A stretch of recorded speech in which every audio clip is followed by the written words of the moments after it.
नमस्ते, म सुरज बहादुर कठरिया, घोडागुडी नगरपालिका वार्ड नम्बर 12 गाउँ कोटबाट कठरिया समाज नेपालको केन्द्रीय अध्यक्ष पनि र आज यो कठरिया भाषा वर्ण प्रवर्धन कार्यक्रमको स्टुडियोमा म आएर यसरी आफ्नो कठरिया भाषा वर्ण अनि प्रवर्धन कसरी हामी गर्न सक्छौँ त्यसको बारेमा केही कुरा हामी छलफल गर्न गइरहेका छौँ। हाम्रो कठरिया भाषा सन् 2002 मा कठरिया थारू भाषा आदिवासी जनजातिमा सूचीकृत भएको थियो। नेपालमा रहेको 123 भाषाहरूमध्ये कठरिया भाषा पनि एक फरक गुण भएको भाषा हो। यो भाषा सन् 2006 को तथ्याङ्क अनुसार 1,06,000 वक्ताहरूले बोल्ने गरेका पाइन्छ। कठरिया भाषा कैलाली जिल्लामा विशेष गरी बोल्ने गरिन्छ र अन्य जिल्लाहरूमा पनि यो भाषा बोल्ने गरिन्छ। हाल आफ्नो छुट्टै लिपि नभई देवनागरी लिपि नै प्रयोगमा ल्याएको पाइन्छ। कुनै पनि भाषा कथ्य रूपमा मात्र सीमित रहेमा लोप हुन सक्ने सम्भावनालाई मध्यनजर गरी लेख्य रूप दिनको लागि यस भाषाको वर्ण निर्धारण पहिलो कदम हो। यसकारण कठरिया भाषाको वर्ण निर्धारण कार्यशाला विक्रम सम्वत 2077 साल पौष 13 गतेदेखि 15 गतेसम्म मातृभाषा केन्द्र नेपाल र स्थानीय सरकारवालाहरूको समन्वयमा लेखन शैली पुस्तक तयार पारेको थियो। पुनः 2077 साल फागुन 15 गते कठरिया भाषाको वर्ण पुनरावलोकन कार्यशालामा कठरिया भाषा लेखन शैली तयार गरिएको हो। उक्त लेखन शैली पुस्तकलाई प्रयोगमा ल्याउन र स्तरीय बनाउन विक्रम सम्वत 2078 साल 5 महिना 6 गतेदेखि 2078 साल 6 महिना 12 गतेसम्म जम्मा 8 वटा वर्ण प्रवर्धन कार्यक्रम कक्षाहरू हिमाली आदिवासी समाजको सहयोग र कठरिया समाज नेपालको आयोजनामा सञ्चालन भएको थियो। कठरिया थारू भाषाको संरक्षण र लेखनमा एक रूपता ल्याउनु नै यो लेखन शैली पुस्तकको प्रमुख उद्देश्य हो। यस कठरिया भाषाको लेखन शैलीको पुस्तकबाट विश्वभरि छरिएर रहेका कठरिया वक्ताहरूलाई लेखन शैलीको बारेमा सिकाउन युट्युबमा यो भिडियो अपलोड गरिएको छ। कठरिया भाषाको लेखन शैली पुस्तकभित्र रहेका व्याकरणका नियमहरू म भन्न गइरहेको छु। हाम्रो कठरिया भाषामा स्वर वर्णहरू 6 वटा दिएको छ। जस्तै अ, आ, इ, उ, ए, ओ र यस्तै प्रकारले कठरिया भाषामा 29 वटा व्यञ्जन वर्णहरू छन्। जस्तै ग, ख, ग, घ, ङ, च, छ, ज, झ, ट, ठ, ड, ढ, ता, थ, द, ध, न, प, फ, ब, भ, म, य, र, ल, वो, स, ह। स्वर वर्णमा 6 वटा अक्षरहरू छन्, तर हामीले देवनागरीको स्वर वर्णहरू तर कठरिया भाषाको स्वर वर्णमा प्रयोगमा आउँदैन। जस्तै इ, उ, ऐ, औ, आ।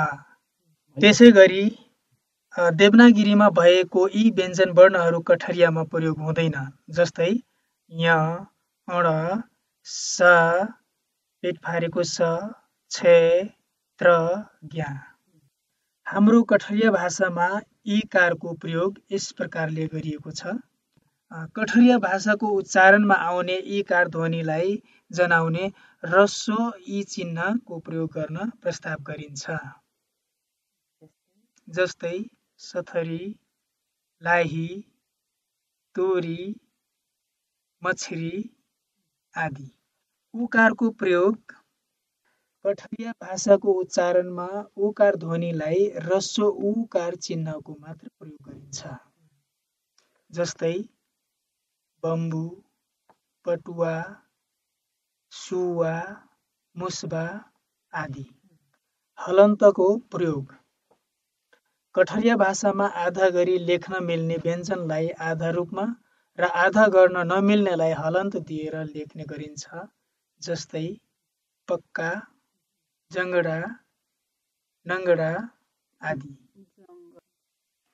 कठरिया भाषामा शब्दको अन्त्यमा हलन्त प्रयोग नगरिकन लेख्ने गरिन्छ। जस्तै आम। तर क्रियापद वा क्रियाको रूपावलीमा नामयोगी सर्वनाम आदिमा उच्चारण अनुसार हलन्त प्रयोग गरिन्छ। जस्तै करल, अपन।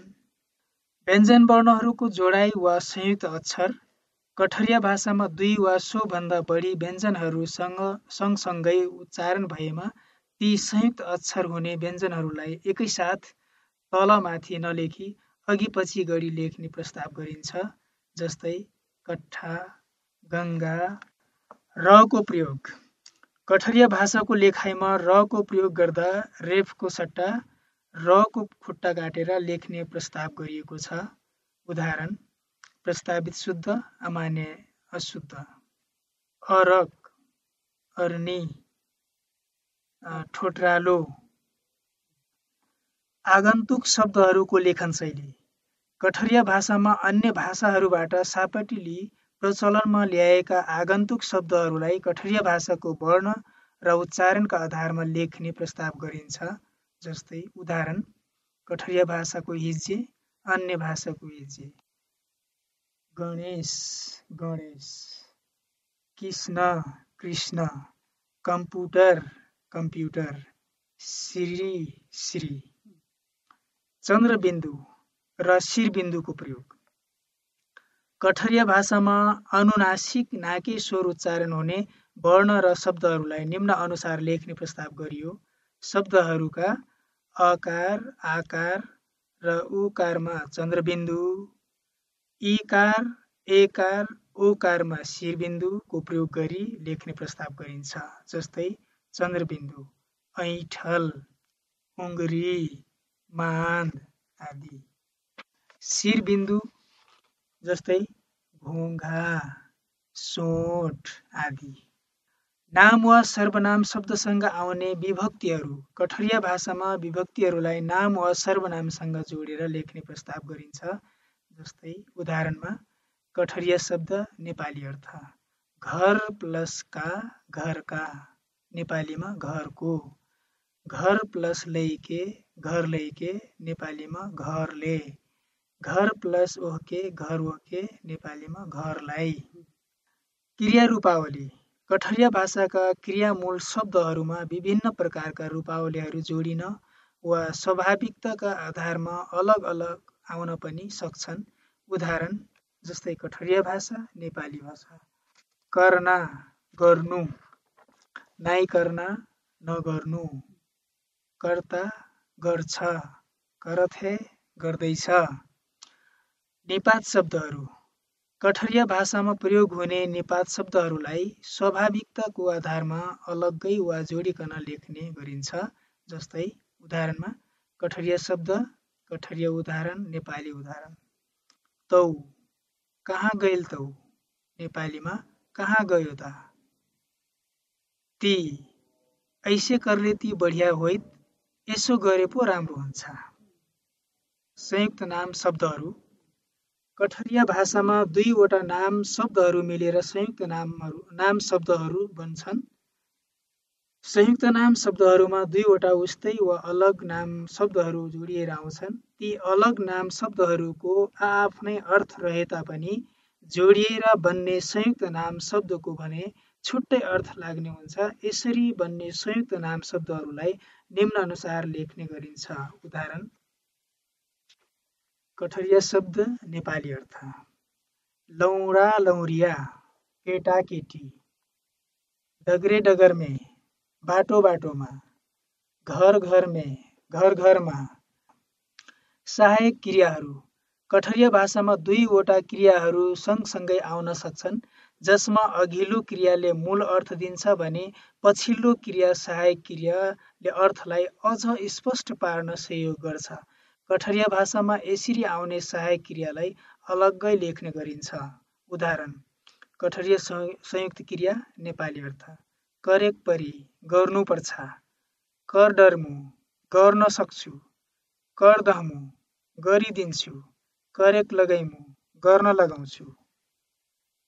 विराम चिन्हहरूको प्रयोग कठरिया भाषामा निम्न अनुसार विराम चिन्हहरू प्रयोग गर्न प्रस्ताव गरिन्छ। उदाहरण पूर्ण विराम, प्रश्नवाचक चिन्ह, विस्मयबोधक चिन्ह, अल्प विराम, अर्धविराम। प्रत्यक्ष र अप्रत्यक्ष कथन कठरिया भाषामा प्रत्यक्ष कथन र अप्रत्यक्ष कथन वा भनाइलाई विराम चिन्हहरूको प्रयोग सहित निम्नानुसार प्रस्तुत गरिएको छ। प्रत्यक्ष कथनमा कसैको भनाइलाई उद्धरण चिन्ह भित्र समेट्ने गरिन्छ, जबकि अप्रत्यक्ष कथन वा भनाइमा उद्धरण चिन्हको प्रयोग गरिँदैन। धन्यवाद। यो लेखन शैलीले कठरिया भाषा संरक्षण, सम्वर्धन र विकासमा महत्त्वपूर्ण टेवा पुग्ने विश्वास गर्दछु। यहाँ भित्रको नियमहरूलाई सबै प्रयोग गरी लेखी कठरिया भाषा लेख्नमा एकरूपता ल्याऊ। यसबारे थप जानकारी चाहेमा कठरिया समाज नेपाल कैलालीमा सम्पर्क गर्नुहोला। यस सन्देशलाई धेरैभन्दा धेरै कठरिया समुदायमा सेयर गरी भाषाको विकासमा सहभागी हुन अनुरोध गर्दछु। धन्यवाद।